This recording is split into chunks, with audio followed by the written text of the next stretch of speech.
تلاميذ première année sciences maths، مرحبا بكم في هذه الفيديو اللي غنشرحو فيها التمرين رقم 14 صفحة 192. C'est un exercice sur les limites. Voilà, donc l'exercice. Donc c'est numéro 14, page 192. Alors allez نقلتو هنا. Donc commençons par la première question. Voilà, il ne s'agit pas d'un exercice de calcul. Il s'agit de déterminer deux paramètres a et b pour que la fonction f ait pour limite au moins 1, 5. Voilà, nous avons ici une fonction définie par Morchon. On dit que c'est une fonction définie par Morchon. Il a deux expressions différentes, l'une sur l'intervalle moins l'infini moins 1 et l'autre sur l'intervalle moins 1 plus l'infini. Alors, commençons d'abord par essayer de calculer la limite en fonction de ces deux paramètres. Alors, voilà ma fonction. Alors, la limite, je vais prendre la limite quand x tend vers moins 1, moins. Alors, l'expression convenable, c'est celle-ci. Voilà. Donc, la limite quand x tend vers moins 1 de f de x est égale la limite quand x tend vers moins 1 moins de x carré moins x plus 1 qui est égal à, alors remplaçons par moins 1, ça donne 2 plus 1. La limite quand x tend vers moins 1 plus, c'est-à-dire à droite. Alors, je vais prendre cette expression.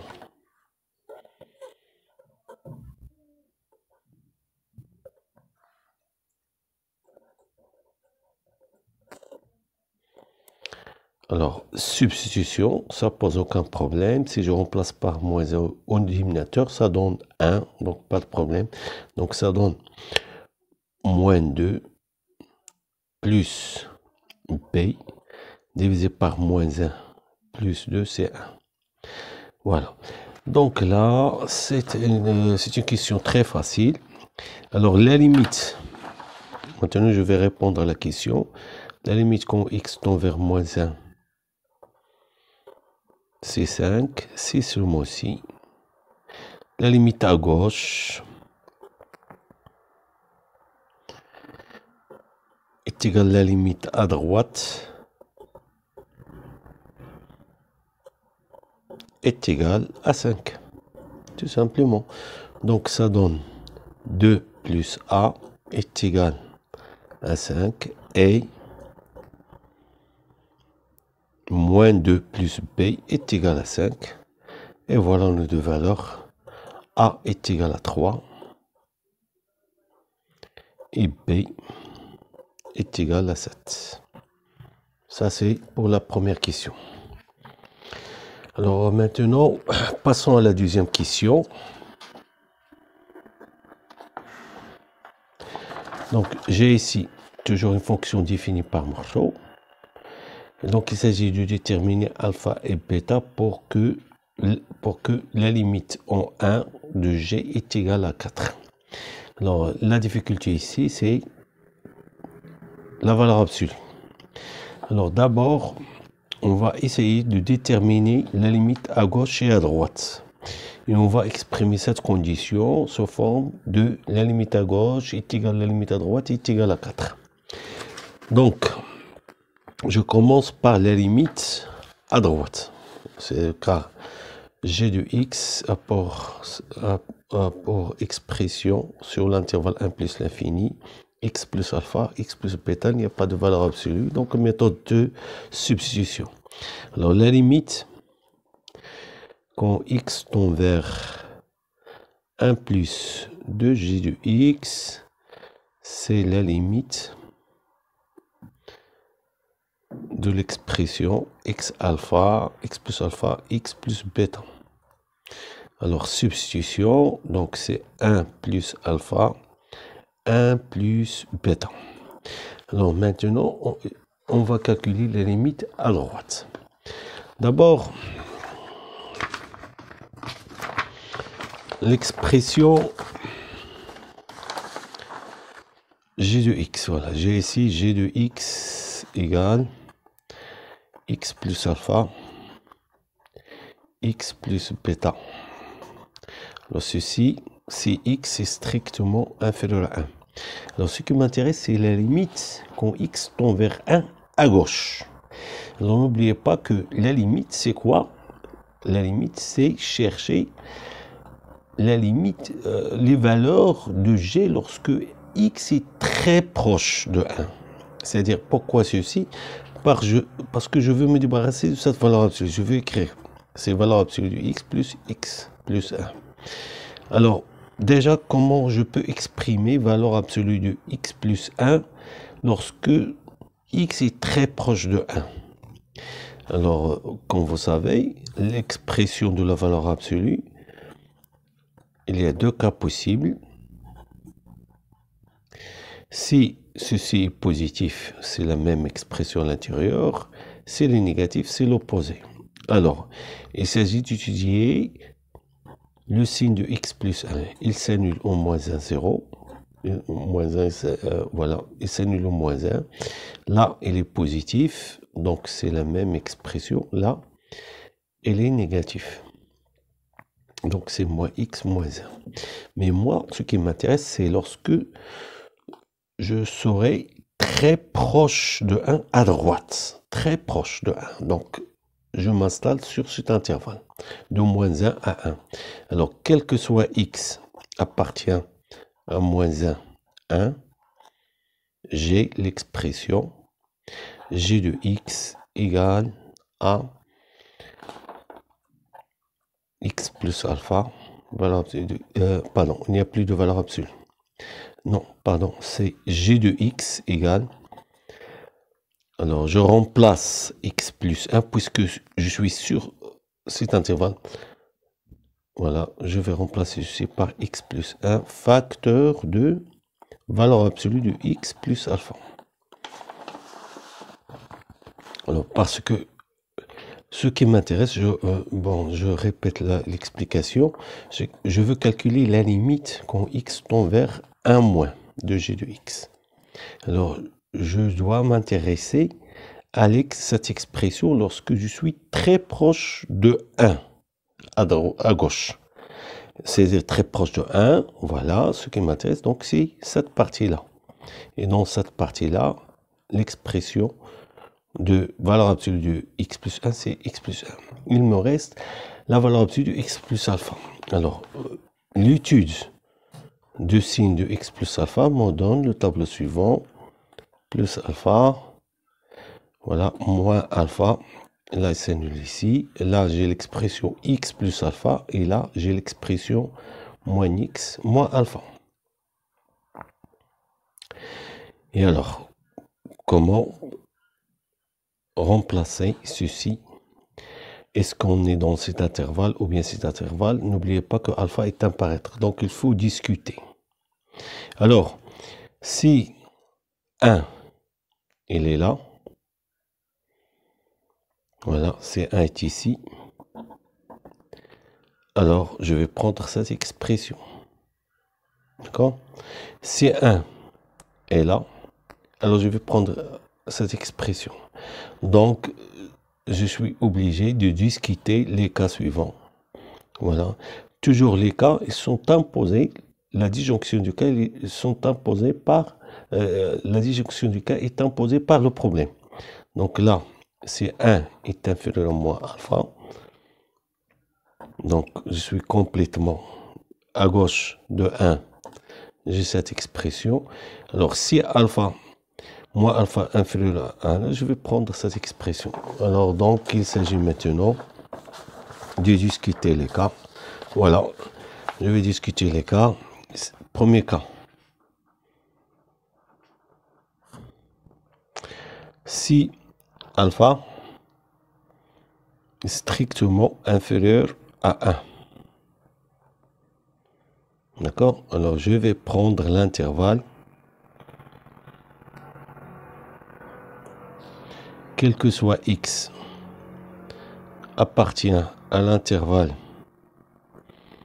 alpha, pardon, moins alpha 1, valeur absolue de x plus alpha égale à moins x, pardon, sur cet intervalle, il est égal à x plus alpha. X appartient, voilà, x supérieur à moins alpha, x plus alpha. Et donc, je vais prendre la limite quand x tend vers 1 moins de g de x, c'est la limite de x plus 1. Donc, je vais remplacer ceci, la valeur absolue de x plus 1 par x plus 1, et ceci par x plus alpha. Ce qui va me donner, je remplace par 1, substitution, c'est 2 facteurs de 1 plus alpha. Alors, deuxième cas.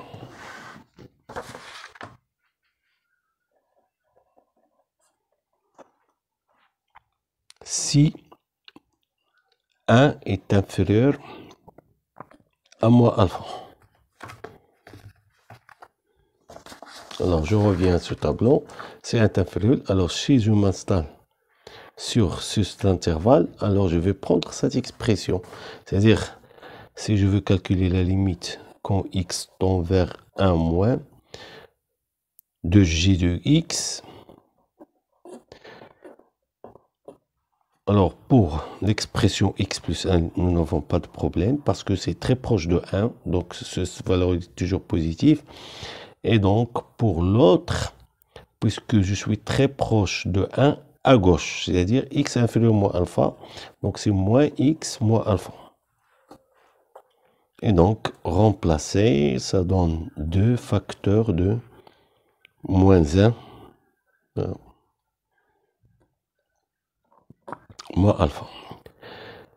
Alors, par cette discussion, je peux maintenant commencer à analyser le problème, comment obtenir ces deux valeurs. Alors, là, remarque ici, je ne peux pas procéder par équivalence, parce qu'il y a trop de conditions et trop de substitutions à faire. Donc, ce qui est facile, donc c'est d'abord supposer qu'on a cette limite et étudier la réciproque. C'est-à-dire, supposons que alpha et bêta sont choisis de telle sorte à avoir ceci, et on va calculer leur valeur, et puis on va étudier la réciproque. Voilà, supposons que, voilà, c'est plus facile comme ça, supposons que la limite, quand x tend vers 1 de g de x égale à 4. Voilà.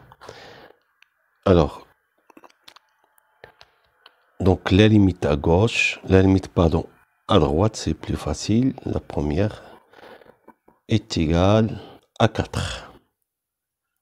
Donc, j'obtiens 1 plus alpha fois 1 plus bêta est égal à 4. Alors, pour la limite à gauche, pour le cas, si moins alpha inférieur strictement à 1, alors j'obtiens la limite quand x tend vers 1 moins de g de x est égal à 4. Alors je vais remplacer par la valeur déjà calculée, c'est 2 facteurs de 1 plus alpha égale à 4. C'est-à-dire 1 plus alpha égale à 2. C'est-à-dire alpha est égal à 1. D'après cette relation, je vais remplacer alpha par 1. Ça donne 2 facteurs de 1 plus bêta est égal à 4. C'est-à-dire 1 plus bêta égale à 2. Donc bêta égale à 1. Et voilà, j'ai obtenu la valeur de alpha et bêta dans ce cas. Si 1 strictement inférieur à alpha, alors la limite quand x tend vers 1 moins de g de x, c'est 4. Alors je vais remplacer dans ce cas par les valeurs. J'ai 2 facteurs de moins 1 moins alpha est égal à 4, moins 1 moins alpha égale à 2, donc moins alpha est égal à 3, donc alpha est égal à moins 3. Et je vais remplacer dans cette relation, donc c'est moins 2, facteur de 1 plus bêta égale à 4. Donc 1 plus bêta est égal à moins 2, donc bêta égale à moins 3. Et voilà les valeurs dans ce cas. Et donc je vais étudier la réciproque. D'accord? Alors étudions la réciproque.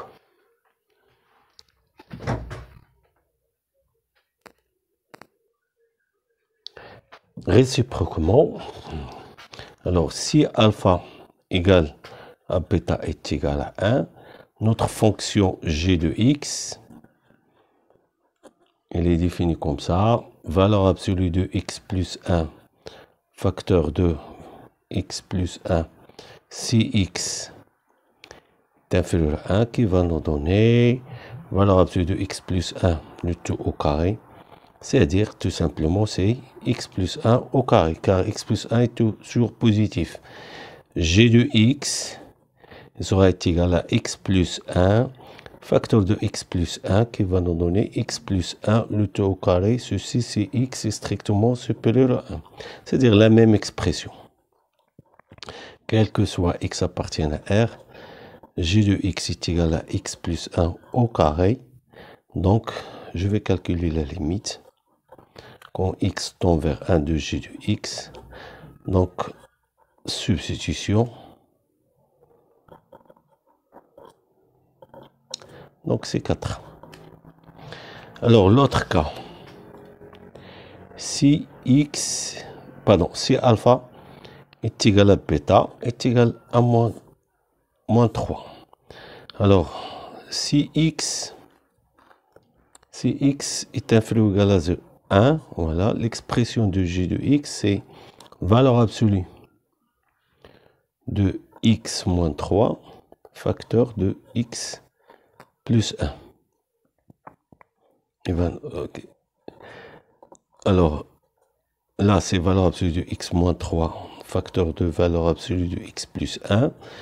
Puisque x est inférieur ou égal à 3, c'est-à-dire x moins 3 est négatif, donc x inférieur ou égal à 3, donc x moins 3 est négatif, donc là c'est 3 moins x, valeur absolue de x plus 1. Alors la limite à gauche de 1, c'est la limite de ce produit. Or, lorsque x est très proche de 1, cette quantité est positive, donc je peux remplacer par x plus 1. Alors, substitution, 2 fois 2, ça donne 4. Alors, je vais étudier l'expression si x est strictement supérieur à 1. Alors, je vais remplacer g de x, c'est x moins 3, parce que j'ai alpha est égal à bêta est égal à moins 3. Est égal à x moins 3, qui est égal à x moins 3, le tout au carré. Donc la limite quand x tend vers 1 plus de g de x, c'est la limite quand x tend vers 1 plus de x moins 3, le tout au carré, est égal à 4. Donc on a la limite quand x tend vers 1 moins de g de x est égal à la limite quand x tend vers 1 plus de g de x égale à 4. Donc, la limite quand x tend vers 1 de g de x est égale à 4. Et donc, je peux affirmer l'équivalence suivante. Alors, la limite quand x tend vers 1 de g de x est égal à 4 si seulement si g alpha est égal à bêta est égal à 1, ou bien alpha est égal à bêta égale à moins 3.